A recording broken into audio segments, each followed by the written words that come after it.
Alright folks, so what we have here is the Quadzilla Adrenaline with the iQuad controller that allows us to manipulate this system from the comfort of our smartphone, which remains to be seen if that's cool or not.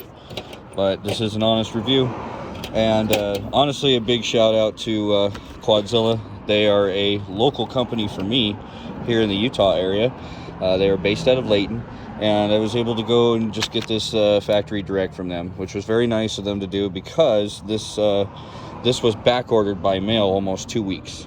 So they happened to have one on hand, and they agreed to sell it to me, and I agreed to do an honest review for them. And I do mean honest. They didn't cut me a price difference or anything. I paid just as much as anybody else would. So, but what I did notice is there's just not a lot of straightforward installation videos. So this is what we're going to do. First thing you want to do, number one, locate the instructions. Read them through and through before you even start.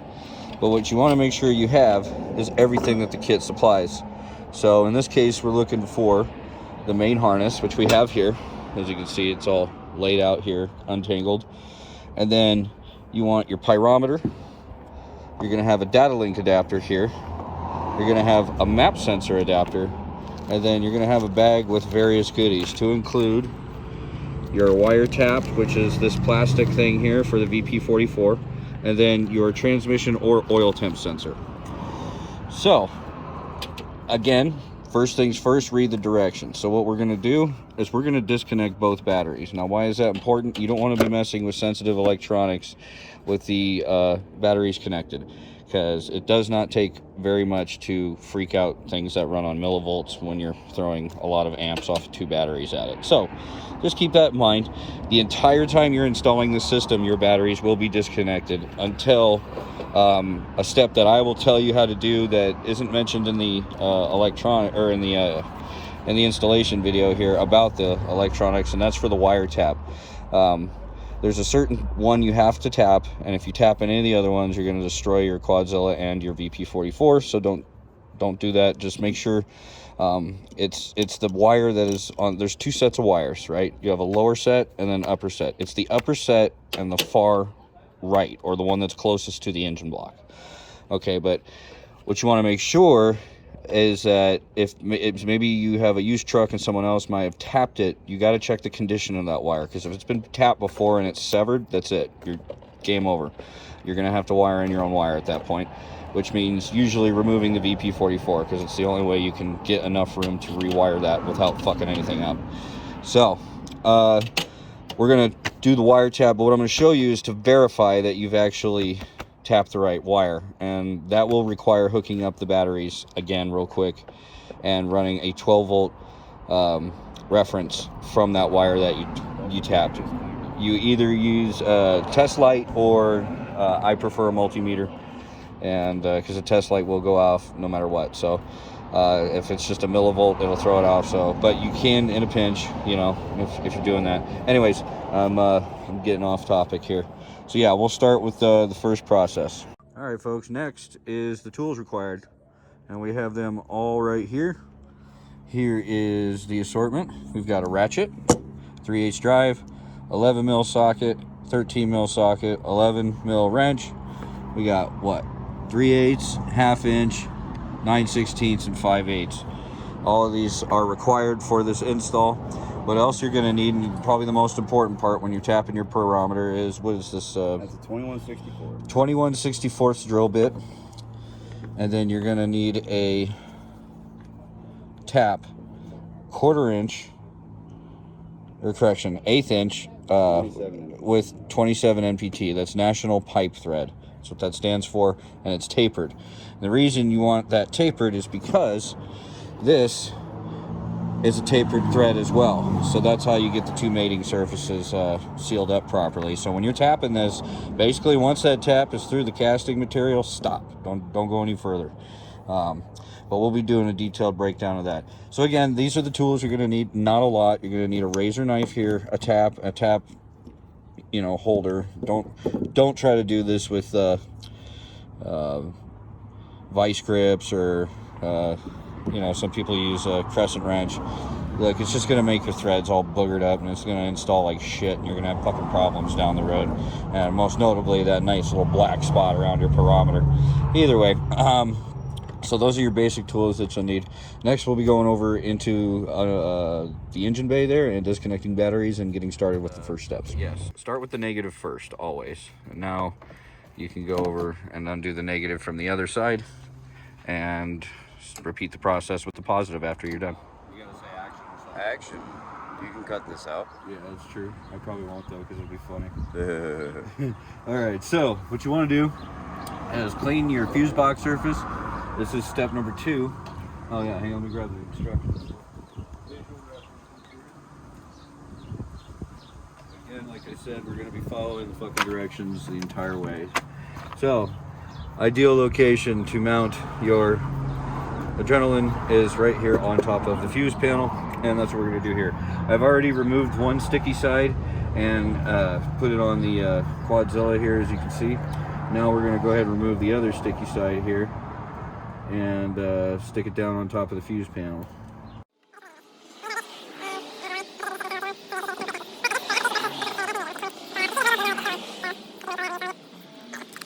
Now we're going to center it as best we can, about right here.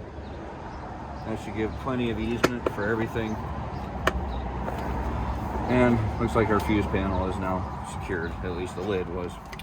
So, as you can see, we've removed the battery cables on both sides.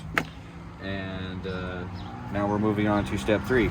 Now, if you have an automatic transmission, you're going to be going straight to step 4. But if you have a manual like us, we're going to go to step 3 here. And we're going to utilize this thermal probe here for our oil temperature. However, eventually we will be getting coolers on the NV56 that we just put in, and try to keep it cool in the summertime when it's towing. And that will have a tap that's you know, eighth inch NPT. And if you're just doing a manual transmission, just go to step 3 here and use it as an oil tap. So next we're going to be removing this right here. If you want to come over here and look, there we go, perfect. So we're going to be removing that. It's an 11 mil or a 7/16, however you want to look at it. But this one fits, 11 mil fits really well. And it doesn't take much to get it out. You just crack it loose. And, you know, if you can use the box end, great. But always check it, see how tight it is. Most of the time it comes out pretty easy. And if it does, then you have enough room for a socket or, you know, a wrench. In this case, we're using a wrench so you have best visibility. But yeah, so it's super simple. And then we'll be threading this in. And that is not an 11. So stand by, we'll show you the install on that. Okay, so we got our plug out, and now we're going to go ahead and start this. Now this is a 13 mil. Thread it by hand as much as possible, and then it's easy if you're able to hold this. You see the coolant transfer line. You can have somebody hold it for you, keep it out of the way. That's really good. But if not, you can usually just grab you a small wrench or something and then just pry over. But don't apply too much force. It doesn't take much to move it. But the reason you want that out of the way as much as possible is when you're threading this is a brass thread here, and it's really easy to cross thread, and it's a really soft material, so there's a good chance you might screw up your sensor if you don't get it perfectly straight on install. So now keep in mind, it's a tapered thread, just like the plug was. So it is going to resist you at some point, but you want to make sure you get about like I said, about 2 good turns on it, and if it's not cross threading or anything, then you're good to go. But it will stop anyways because it's, you know, tapered.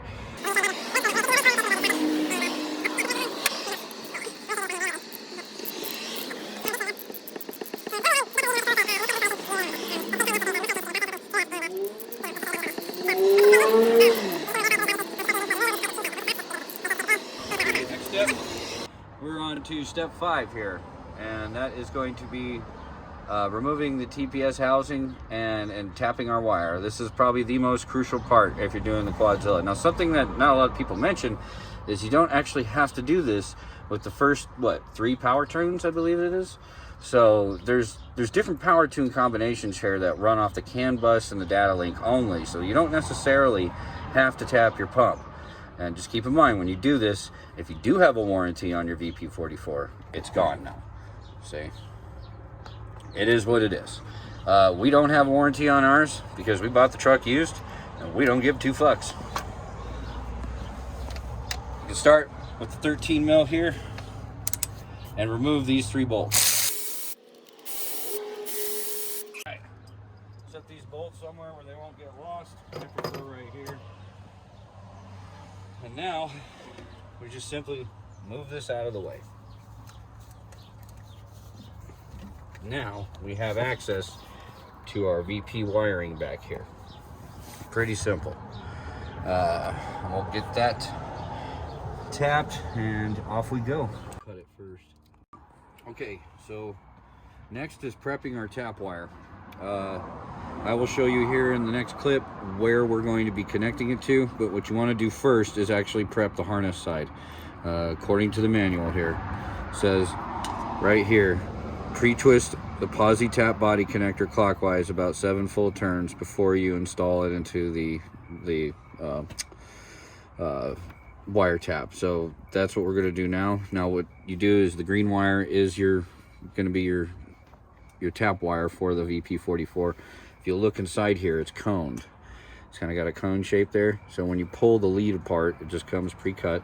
You just pull this insulation off, make a little tiny cone in there, get your collar obviously unthreaded from here and prepped in this direction, and then just kind of push that wire on there and let her rip. And as you tighten this, we can give a little pre-tug there. Just obviously don't come like wrenching on it, but just make sure it's not going to come out. And so now we want to pay attention to which way this threads. So now, leaving this in the fully closed position, we'll just unblock it just like this. And this will pre-twist your wire. And the reason you're doing this is because once the tap's on there, you don't want to apply a lot of torque or force to the VP44 wire, because if it severs it, you're fucking screwed. So there's our probe lead here, and now we'll go ahead and install this here. So the wire we are looking for is this one right here. Now what I already did is, you saw the little clip, I cut the insulation. If your truck has already been tapped before, this wire will have marks or something in it. In our case, it does not, so that's good news. And I used a pick here to separate the 2 wires here. You got to be very careful, but they're super simple. So you want this wire, like I said, there's 2 sets of wire harnesses. There's a lower and there's an upper. You want the wire that's closest to the engine block, and it only comes out one way. So after we tap this, I'm going to show you a way to verify that we actually got the right wire before you plug in your Quadzilla. This way, if you did for some reason not get the right wire, if you don't get that reference voltage of 12 volts, then you know you screwed up, or you know your pump is bad. So just let that be a lesson. Quadzilla is not going to fix a failing VP44. In fact, it's probably going to make it go a little quicker if it is failing. So be advised of that. Also be advised that you do this at your own risk, folks. If you have a manufacturing warranty on this, or you just put one on and they know you tapped it, then you're pretty much screwed on the warranty. However, if you buy the right VP44 from a performance shop, then generally they know you're going to do that, and a lot of them will actually come with a wire pre-tapped into the top there. Some of the performance VP44s out there actually have that, so you don't have to do all this stuff. You just plug it straight in. But yeah, this is pretty simple. We're got everything disconnected still. Please do not apply power to anything just yet, and we'll thread this on. Now all you got to do is take this right here, thread it like that. And the reason you had to separate, oh shit, whew. Careful folks, you drop this, you're screwed. It's not magnetic. All right, so I might actually have to open this up a little more. Let's see here. This is very delicate. Yeah, I don't think I could get it on in this. I need to pull this out and open a little more here.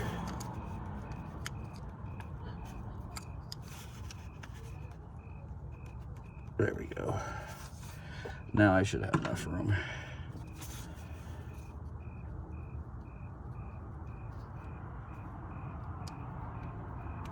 Okay.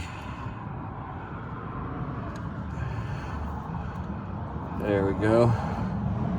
Now the trick is to get your lead back out here. And now we're going to tap it. And this is the first wire you're really going to run. So make sure it's where you want it, or it's not going to interfere with anything.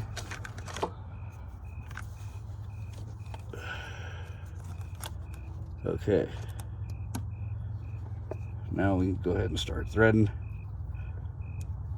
So far, so good.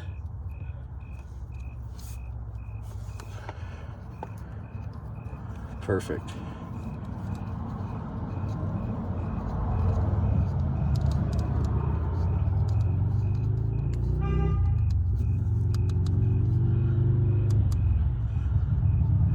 Okay. And you just want to go till it stops. You don't want to over torque it or anything. And that's usually gets you pretty close right there. So that's how you tap the top wire. And like I said, it's the one that's closest to the block. And now we're going to go ahead and do a voltage check here to verify that we did in fact tap the correct wire. Okay folks, so now what we need to do is check our 12 volt reference here. And you're going to want top connector here, far right. And you should hit it. Oh, hang on. There you go, 12. Now you know you've tapped the correct wire. Okay, now that we've verified that our voltage is good on our VP44 and our tap has made it all the way through the wire, we're going to go ahead and disconnect the batteries again. You didn't really have to tighten them too tight for the voltage test, so we'll set that out of the way there, and we'll continue on with the installation. Next step is going to be to locate your data link, and there's a nice picture of it. What we're going to want to do is I'll show you here where it's at. And that's our data link, indicated by a dummy plug. So we're going to remove that dummy plug, and then we're going to plug in our data link directly right here. This is 2 wire, and it's got a 3-prong on there, but it's only 2 wires. That will plug in there, and it's real simple. So certain years you're going to have a triangle plug, and it's going to look like this. Mainly the earlier side of 2000, you're going to have this, and it's going to be down by driver's side motor mount. But as you can see, ours does not have that. Ours is simply a flat prong. It has the newer style basically, and that's not too surprising. This is a cab chassis, so it has some minor differences between the 1-ton of its same era 1-ton pickup. So as you can see, we've got our data link connected now down here. And now we're going to go, we already unplugged the map sensor, which is going to be located back here on the intake on our model. We're going to be using this adapter here. So this plugs into the map sensor, and then the factory harness that you unplugged from the map sensor goes in here. So it's really simple. I like to do this on the sensor side first before we, and by the way, I know some of you in the comments are like, oh, you're not using dielectric grease. We will. It's an install video. We can come back and do all that in a later time. So if you guys are doing this, make sure that you use dielectric grease for all your contacts, and that should keep everything nice and corrosion free. It's just what you want. So now we've got our adapter on. Once our adapter is on, now we can go ahead and connect it to the Quadzilla, which is going to be this right here. This is the only one it can plug into right there. And we will go ahead and get that connected there. Boom. All right. Now we're going to be moving on to the next step here. And by the way, that was steps 6 through 7 here. There are 3 different types of adapters, so yours might be different. Just keep in mind, we got this year specific for our Gen 2, and that's the adapter we had. So now they're saying it's go ahead time to connect our hard wire and our ignition signal wire. Trick that we do to help run wire is tie a zip tie and tape it to the end of your butt connector here that's supplied with the kit.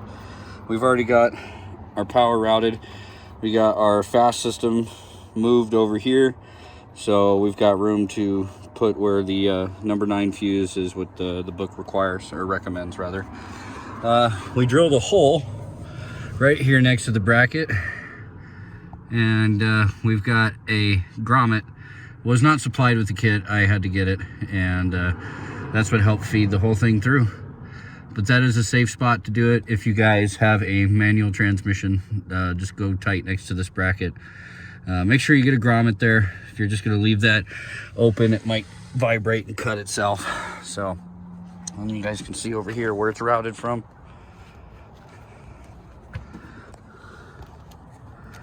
And it comes out right there. So, okay folks. Yeah. So, the next step for the instructions, after you get your ignition wire, reference wire, this one right here, the red and white, you get that run in.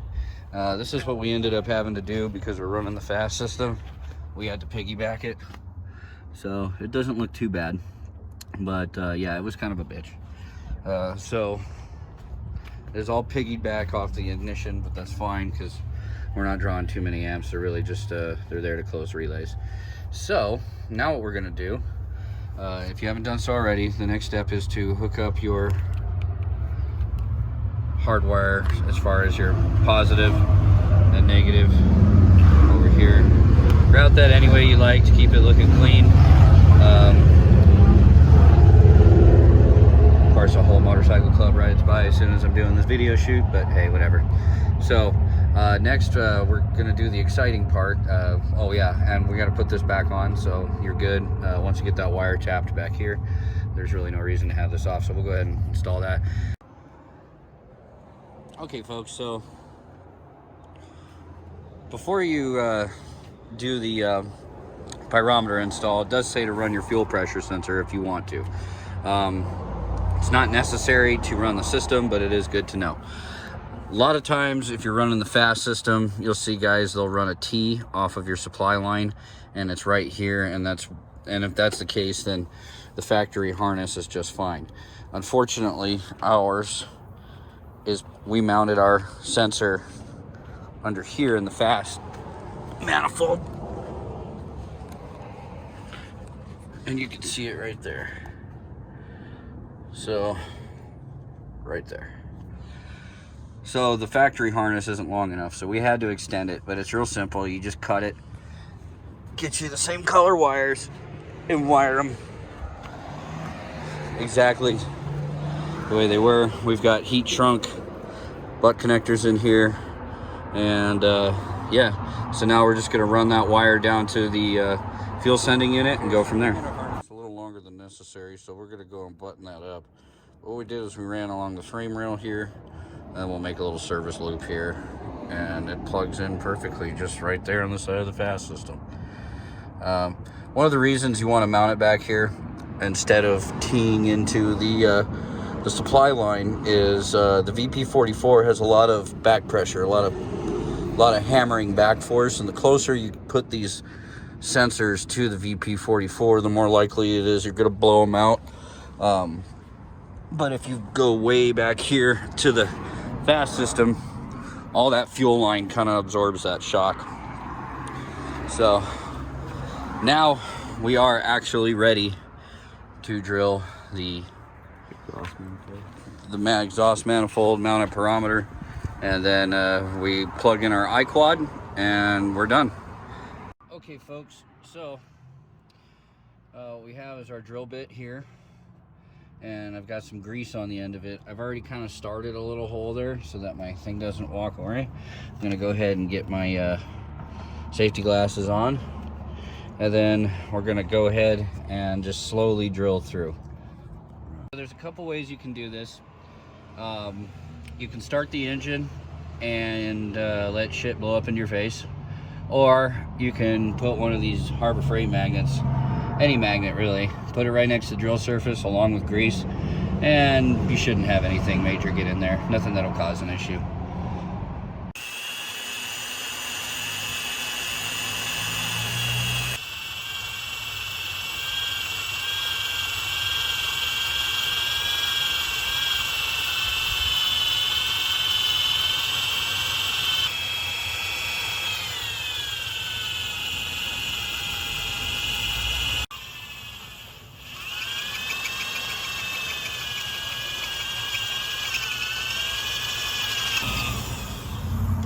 Okay, that's it for the drill.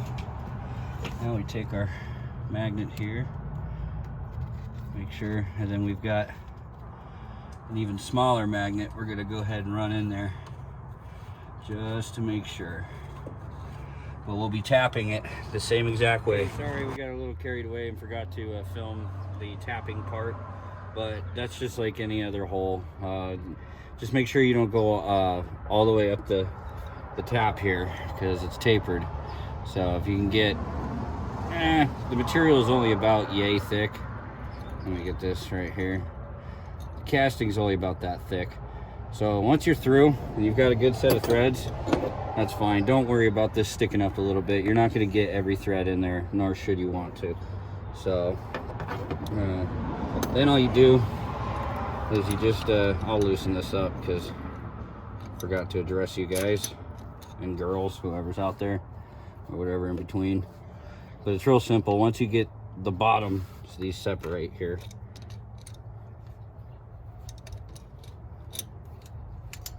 There, see? So you got two separate. In the way, they can't see. Oh, see? You got two separate things here. So the probe just pulls out, and then you can thread this in. This is a 1/2 inch, and you want the fine thread going into the manifold, because the coarse thread is for the probe side. And you just get your probe set, slide it down, and you can just tighten this with a crescent wrench or the appropriate wrench. But crescent wrench works just fine. And you don't want to over tighten this. It's pretty much get her snug and forget about it. And that's pretty much the last step before you hook up your Quadzilla. And just want to go double check all your work, make sure you don't have any loose connections, make sure all your wiring is out of the way of moving parts and not going to wear a hole through it or something like that. And like I said, just make that hand tight, nothing crazy. And just check it for leaks after everything's put back together. Hopefully this was a much easier to understand install video for the Quadzilla. If you guys like what you saw, go ahead and give me a thumbs up, share, and subscribe to the channel if you're new. I'm going to be doing shit like this all the time. Haven't released videos in a while, but getting back into it. Again, huge thanks to Quadzilla out here in Layton. They took care of me, not really on a discount. They did give me a couple free shirts and some stickers though, so that was pretty righteous. But hopefully this convinces some of you that may or may not be on the fence on how to install this, or if you want to have someone else do it. I recommend you do it yourself. It's really simple, it's stupid straightforward, and the instructions they give you are pretty dynamite as well. But hopefully this helps kind of decode the instructions. There's some vagueness there. Number one, they don't tell you how to find the positive wire or verify that you've gotten your positive wire on your VP44. So hopefully that worked out for you guys and give you guys a little more confidence tapping that wire. Other than that, there's really nothing going on here. As you can see here on our Jake brake assembly, or not Jake, but exhaust brake, there's another plug here. So what we're going to do is run another pyrometer back here, and that'll give us our turbo temp. And like I mentioned earlier in the video, one of the things they don't like about this is they pretty much only favor the back half of the motor as far as where the placement is on this pyrometer. So if you have an injector fail from, you know, these 3 cylinders up, you're not going to notice really. It's not going to give you a spike in EGTs or anything like that, or low, or you're just not going to notice. So having a redundant one back here, number one, tells us our turbo temperature, but also will tell us if there's like a huge dissymmetry between our intake, our inside probe here versus the outside one. That can tell you that possibly something's going wrong with the fuel injection, or you have a valve issue or something. But either way, they're compression ignited motors, so when something's fucked up, they'll let you know on the exhaust side temperature. So hopefully this all helps. Again, like, share, subscribe, and see you guys later.